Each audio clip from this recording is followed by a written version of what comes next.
how's it going? It's that nerd Ryan. Welcome to the Ant-Man and the Wasp Quantumania review. So I've been really anticipating this movie for a long time, as you guys know if you follow my videos. Which, if you don't, make sure you smash that subscribe button so that way you can. But I've been covering this since the first trailer popped up. Been theorizing. Actually, I think one of my first Marvel videos was a theory about who the next big bad guy would be in the MCU, being Kang, which I was right. But yeah, I just basically have been anticipating this movie for a while, and not, interestingly enough, not for Ant-Man, but for Kang. I've been excited to see this character come in to the movies and everything and be as intimidating as I would hope. So let's go ahead and just talk about it. I'm going to try to talk about it, no spoilers at first. Although I will say spoiler warning now, just in case I accidentally slip up, because my videos are not scripted. So if I say something that I should have said after I said let's do spoiler talk, then just know now, spoiler warning, because there is a lot that happens in this movie, setting up the future of the MCU, paying off the past of the MCU, and just doing stuff for this movie in general. So you're warned ahead of time. I will try my best to avoid spoilers till we get to that point. But also, we'll be talking about end credit scenes and stuff like that at the end of the video. But yeah, so my initial thoughts on this movie, I thought it was better than what the critic scores are on Rotten Tomatoes. I was actually kind of surprised it was that low of a score. It honestly made me a little bit afraid of this movie. But going in and seeing it, the score is not 100% accurate. Do I think it's the best MCU movie? No. Do I think it's the best post-Endgame movie? No. But I do think that it was a better than usual post-Endgame movie. We've had a rough spot in Phase 4, where it was kind of like that awkward, preteen stage, I want to say. We kind of had, if we look at the phases as, life stages, Phase 1 was the baby stage, Phase 2 was toddler, Terrible 2's toddlers, Phase 3 was the child stage, Phase 4 was the preteen, and now we're at the teenage stage. I feel like if you look at it that way, where, the MCU is trying to figure out where it was going in Phase 4, and now it has a set course.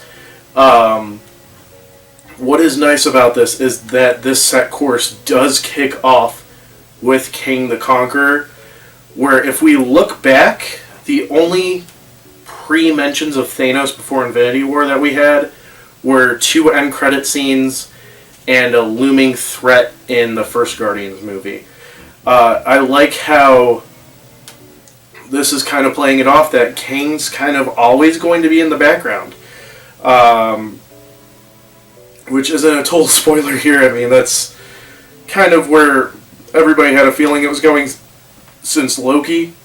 But, yeah, it's just this Jonathan Majors is bringing a very good range of acting and everything in all these different variants, and is just being was very phenomenal. So I thought he was probably one of the best villains that we've gotten for a while. We've of course had some good villains recently in the MCU, but Kang is honestly not I mean, obviously he is this level of the threat, but he obviously just gets up there with almost like Thanos and Killmonger and stuff like that, where it's not even he is being evil for kind of the sake of being evil, but I mean he does have motives that are questionable right now, but will probably be answered in future movies and shows. But also at the same time, this whole movie, he is just so menacing.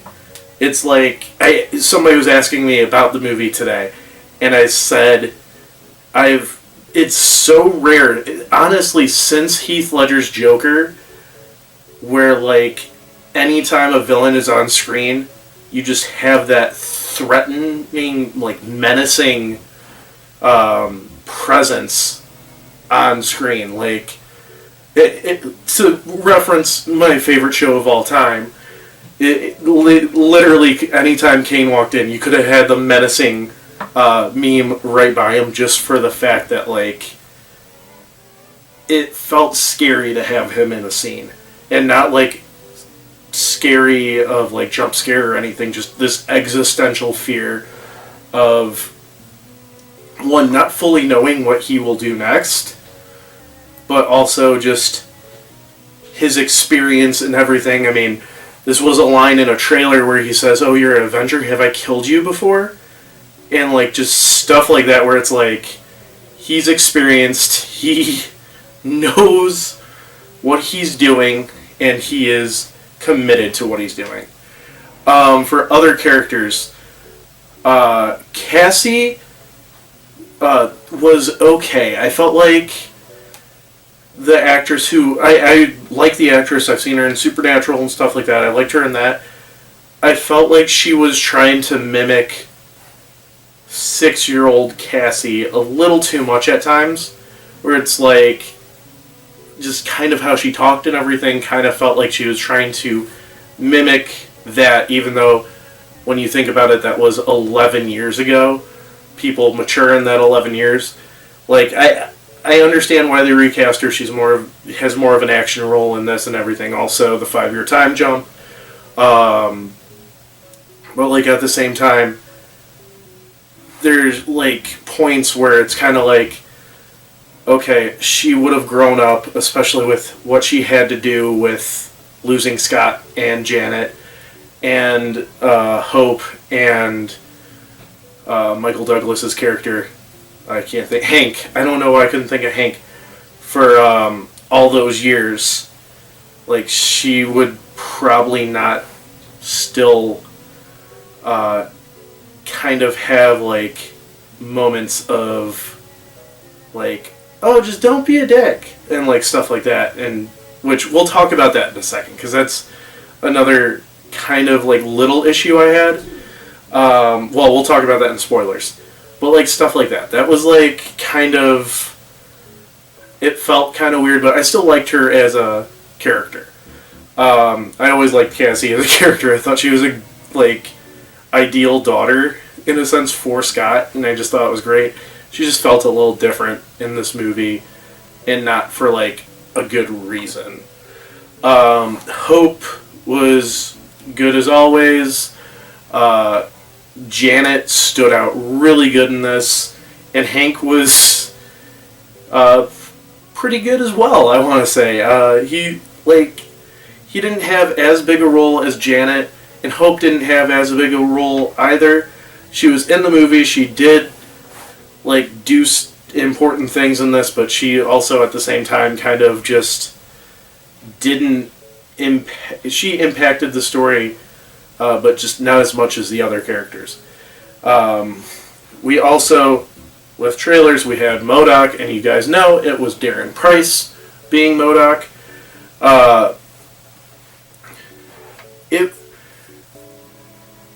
He was a good MODOK. It was a more comedic villain. He was like the comedy relief. He was the Costello to Kang's Abbott, where Kang was always serious and menacing and just maniacal. Or not maniacal, but serious, methodical. MODOK was just kind of funny. And, like, they're always poking fun at, like, oh my god, what happened to you? Like, that whole thing of, like, him just being a head with, like, tiny legs, a tiny butt, and tiny arms. But, yeah, something happens in the movie that I didn't know how I felt about it, and as I was waiting for the post-credit scene to happen, I overheard people also having the same feeling with it, which we'll get in the spoiler talk. The scenery, the visual effects and everything was great in this movie. They spend 90% of the movie in the quantum realm. There were tiny moments where I was like, okay, this kind of feels like they are in front of a green screen, but there was also really good moments where it felt like they were in a different world. Like, if you get what I mean. Like, if I were to throw a green screen up and just put, like, Wakanda behind me, you're like, okay, he's trying to act like he's in Wakanda, but he's just in front of a green screen. Besides, like, actual in-shooting, which is hard to do in a completely different world, but, I mean, they're able to do it with Star Wars. Ant-Man needed a little bit of touching up. For other visual effects, like action visual effects, it wasn't that bad as compared to how Phase 4 went, but it was good. It just, like I said, you get some of those moments where like you could tell they're in front of a green screen. Or the void or whatever you want to call it that they use for The Mandalorian. Which, if they didn't use that, I think they should have. Because I'm rewatching The Mandalorian right now for getting ready for Season 3. There's so many times you cannot tell they're in that area. So yeah, I feel like they should have done that. But yeah, anyway, so ranking the movie, I am going to give it a 8 out of 10. So now with that, we're going to talk about spoilers. So if you haven't seen the movie yet, please, this is your last warning for spoilers. Do not continue this video. Go and watch it, and then we'll talk about it. But yeah. So anyways, like I said, we spend probably about 10 minutes on Earth, and the rest is in the quantum realm. And we actually get introduced to Kang right at the beginning, where he just kind of shows up right by Janet and asks where he's at. And that shows Scott's doing his book fair stuff while Cassie is in jail for the second time. They don't tell Scott about any of it. She was actually working as a new hero, helping Hope and Hank behind Scott and Janet's back, working for the quantum realm and everything. And as soon as they find out, Scott gets upset first, and then when Janet finds out that they're working at the quantum realm, she gets upset too. So when they track the beacon, they all get sucked in with a bunch of advanced ants that Cassie helped Hank work on. Which, by the way, Cassie, which I don't know how I fully feel about this, because we don't know how long Ant-Man 3 takes place after Endgame. But Hank and Hope are referred to as Grandma and Grandpa by Cassie in this. And it's kind of implied that this is less than a year after Endgame, due to the fact that like Scott's kind of saying that he missed a bunch of birthdays with Cassie, and they weren't able to like catch up on them yet, or something like that. And I mean, they do at the end. They throw a birthday party for Cassie, even though it's not her birthday. But it's just, it kind of feels like this might be taking place maybe a couple months after Endgame. And if you look at the timeline, Scott did not have any interaction with Hank or Hope past Civil War into Ant-Man and the Wasp. Then Janet got out, and almost instantly they dusted and Scott got stuck in the quantum realm. Then they get out in Endgame, and they get together. So it feels weird that she would consider them grandparents only after a couple months. I mean, who knows, maybe it's been a couple years and they just haven't had the chance yet to do that. It's just a weird thing in my head. I was just like, okay, it's weird that she's calling them Grandma and Grandpa if they've only known each other for a couple years. But it was a nice, like, feeling of family. Also, with that, what felt weird was we had which I was disappointed about, no Lewis, no Cassie's mom, no stepfather. We get a cameo from Jimmy Woo, but none of Scott's other gang. Like I said, there's like 10 minutes in Earth, but with that, like, at least at Cassie's birthday party, Luis should have been there, or something like that, or Cassie's mom. It just felt weird that, like, that's how it was. But yeah, the returning cast is very small when you look at it that way, because Ant-Man did really put together an ensemble cast with the ex-cons, Cassie's parents, stuff like that. Ghost, we still aren't like tied up with that, which maybe will be in Thunderbolts, but that's besides the point. Anyway, so they get trapped in the quantum realm. Scott and Cassie meet up with the Resistance, while Janet and Hank and Hope are navigating through this town to try to find a way to find Cassie and Scott, where they run into Bill Murray's character, who was like an old flame with Janet. Then he turns out that he's working for Kang, which it's kind of cool. Through the whole like first half of the movie, they're mentioning him. They just say him or he. He's watching. I have to turn you into him. Like they're like almost afraid to say his name. It's almost like the Voldemort situation. And then finally, he sends MODOK after Cassie and Scott, captures them, or MODOK captures them after revealing that it's Darren. And we are introduced to Kang the Conqueror. And this scene, like I said, it is literally like if you were to do Dio standing at the top of the stairs and the menacing is like right by him. You could just literally visualize the menacing standing by Kang. It's insane how well Jonathan Majors does this performance. And I'm excited to see him do the other takes on Kang's in the future. It's just unbelievably amazing. But yeah, so it turns out that he had a way to get out of the quantum realm. Janet accidentally helped him before finding out who he is. And she destroyed his only way to get out. So he's sending Scott into the explosion that is still frozen in time to shrink it down and let him escape. And then at the same time, Janet, Hope, and Hank are trying to get it to hide it from Kang. So that's how they meet up. We get to see Schrodinger's cat in action, which the theory that, probability theory, basically, we get to see millions of Scotts and then also millions of Hopes. Then they bring it back. Kang kind of betrays them. At the same time, also, Scott is kind of neutral about it.